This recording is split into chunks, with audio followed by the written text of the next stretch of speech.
خیبر پختونخوا کے مختلف اضلاع میں بھی بادل برسے ہیں۔ بنوں اور کرک میں بارش سے گرمی کی شدت میں کمی آ گئی، موسم خوشگوار ہو گیا۔ محکمہ موسمیات کے مطابق صوبے کے مختلف اضلاع میں آج دن کے اوقات میں بھی بارشوں کا امکان ہے۔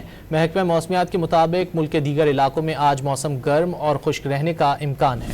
خیبر پختونخوا کے مختلف اضلاع میں بھی بادل برسے ہیں۔ بنوں اور کرک میں بارش سے گرمی کی شدت میں کمی آ گئی، موسم خوشگوار ہو گیا۔ محکمہ موسمیات کے مطابق صوبے کے مختلف اضلاع میں آج دن کے اوقات میں بھی بارشوں کا امکان ہے۔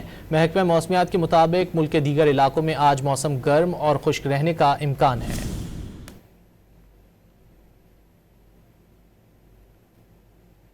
خیبر پختونخوا کے مختلف اضلاع میں بھی بادل برسے ہیں۔ بنوں اور کرک میں بارش سے گرمی کی شدت میں کمی آ گئی، موسم خوشگوار ہو گیا۔ محکمہ موسمیات کے مطابق صوبے کے مختلف اضلاع میں آج دن کے اوقات میں بھی بارشوں کا امکان ہے۔ محکمہ موسمیات کے مطابق ملک کے دیگر علاقوں میں آج موسم گرم اور خشک رہنے کا امکان ہے۔